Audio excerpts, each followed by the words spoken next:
Hey everyone, welcome back and happy Thursday. All right, guys. Well, we're back to talk about some Gia, Teresa, Louie, the family, because this drama does not stop. So we're going to be breaking it all down for you. It's so funny that my TV is doing that in the camera, but really in the background, it's not doing that. So that's a little weird. But anyways, we also partnered with one of our favorite collaborators, roseforever.com.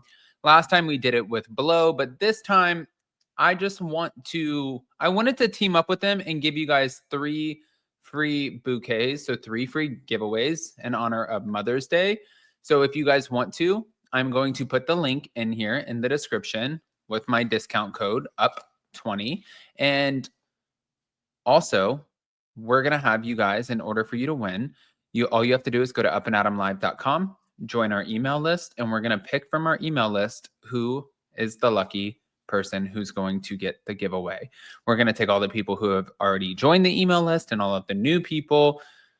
It's going to be good, but you don't have to spend any money. You just are going to be rewarded for participating, which I think is really cool. Now, with that, smash the like button, show some love, and let's jump right in.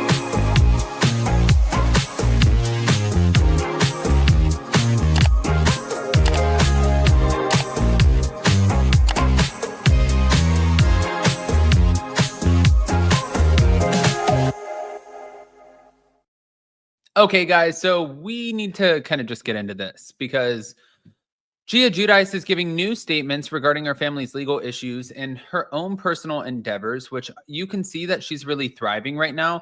I've said this so many times that I feel like when it comes to her and her family, she's always going to be ride or die for her family.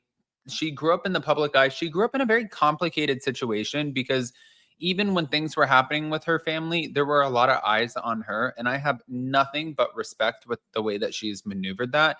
And also, to be fair, I would defend my mother and I will defend any of my family members to the depths. I will always defend them, especially on a public front. I might have my own personal conversations behind the scenes, but when it comes to how everybody views me with my family, it will be a united front. So I get that. I see it. I respect it. Now, going back to it, let's just kind of start where this all took off. The tax liens. Teresa and her husband, Louis, they're facing, well, clearly significant tax liens. Louis has 2 liens totaling nearly about 2.8 million, and Teresa has a lien of approximately 303,000 and some change. But from that, I guess there was a family discussion, which makes sense because she's fighting with Bethenny Frankel. Bethenny Frankel is voicing her opinion. She's going on Casual Chaos. I'm sure that her sisters are having questions like, what is going on? And I'm sure that also their friends and other people who are around them are asking them questions because, again, they grew up on TV. It's a very public situation. But Gia revealed that after she learned about the tax issues, her sisters, Gabriella, Melania, Adriana, they reached out to ensure that everything was under control. And they were assured by Teresa and Louie everything was going to be handled. Now, do I think that that's a wild approach in the sense that, like, it's like, okay, we got it. It kind of reminds me of Schitt's Creek a little bit, where it's like, oh, we have this big, beautiful mansion. We got everything together. Guys, don't worry about it. Everything's fine. I feel like we just watched this on White Lotus with the dad of the Ratlet family. Like, everything's going to be fine. Don't worry about it. This is, like, grown adult business. This is not business for the children. And they're going to tell their kids, like, we got this. We will figure it out. And I think that if you look at Teresa and you look at what she's doing as far as gigs and promotions, I think that she is working her ass off right now to pay a lot of these bills. But can you catch up? The problem is when you have liens, especially with no prenup, the liens that get attached to your spouse, which is what's happening now they become half of your responsibility, but it doesn't stop there. Then from that moving forward, you kind of got to figure out how you're going to make that happen with the interest rates that are tacked on to those liens, because it's not like, oh, well, $2.8 million you owe, and then once you pay back the 2.8, it's good. It's no, every every month, every year, every 6 months, every amount of time that it takes to pay off those liens, there is interest tacked on. It's like a loan. Like the IRS and people do not give a shit if you can't pay it. They will completely just keep on going in and going in and going in, and you will be reminded that yeah, you owe them a lot of money. It's really hard to get ahead of. It's like, I think for normal people, the best way to explain it is like if you get a credit card and you charge it up, and all of a sudden you have $5,000 worth of debt and you feel like you're paying the bare minimum, and you just keep paying the minimum and the minimum and the minimum. It's like that. But all right, back to it. So the public scrutiny of it all, that was acknowledged. She acknowledged the challenges of being in the public eye, and Gia said, "My whole family is in the public eye. So whatever goes on with my family, I'm associated with it, and that's just how it goes." But now, with her defending the criticism of her family with all of these financial issues, it was after Bethenny commented on a TikTok on Teresa and Louie's financial decisions, including not signing a prenup. Gia did respond by emphasizing that I will always defend my family, whether people like it or not. But she did clarify, Gia clarified that she was not offering financial advice. And technically, that was her way of countering Bethenny's um, remarks, I guess, if you will, which you can go back and you can see all of this.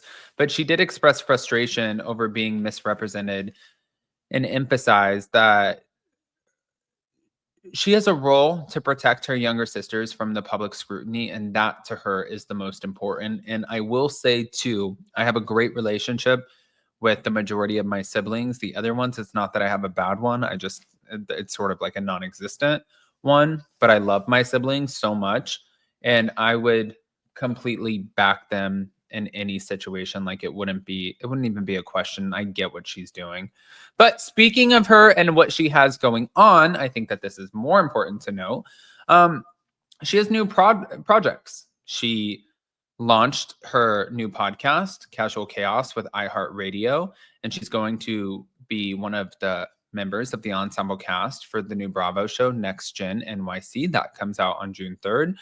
And when it comes to her own personal growth, she did express excitement about stepping into her own spotlight and maybe out of the shadows of her family, whether it's Joe, Melissa, Teresa, all of the things. And she said, in a way, I'm one of the main characters now, and I am driving the bus and I'm in control. And I'm sure that probably feels a lot better for her. It would have to, because for the longest time, she didn't have that control. And you couldn't help but not have that control. It wasn't really an option for you to have that control. The first time we ever really got to see her have any element of control in any of these situations was when Bravo granted her a confessional. And then we kind of saw, okay, well, there's a little bit of control here. You get to kind of share your part of the narrative. But I think that was the first time that we really saw that.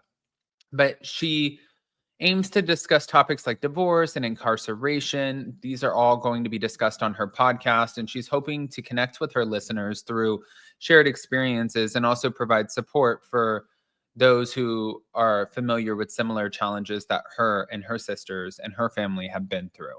So I think that's great too. But I don't know if what Teresa and Louie are telling their family, if that's true, or if they're just trying to hide something that's just a little bit more nerve-wracking, I guess, when it comes down to it. I don't know. I don't even know if, like turning a blind eye and trying to shield your sisters from something like this is even a smart way to go, because I do feel like we should learn from mistakes that we see around us, and also our parents, and we should learn from our family members and our friends. And if they're making mistakes, it's kind of like, well, you don't want to repeat that. So you take it as a learning curve. And I get that too. I want to hear what you guys think, guys. Pop off in the comment section, please. If you're not subscribed, get subscribed. And don't forget, I'm going to share it right now. All you guys have to do is go to upandadamlive.com. Here we go. Let me just present the share screen. Join our email list, and you will enter yourself in for a chance to win one of our amazing Rose Forever bouquets. But if you guys want to go shopping right now for Mother's Day, because it is Mother's Day, I'm going to attach the link in here, and you can use the discount code UP20 for a $20 discount. Yep. They're already running specials, so you get an extra special. But yeah, go join the email list. You don't want to miss this. I love you guys. We'll see you next time. Bye.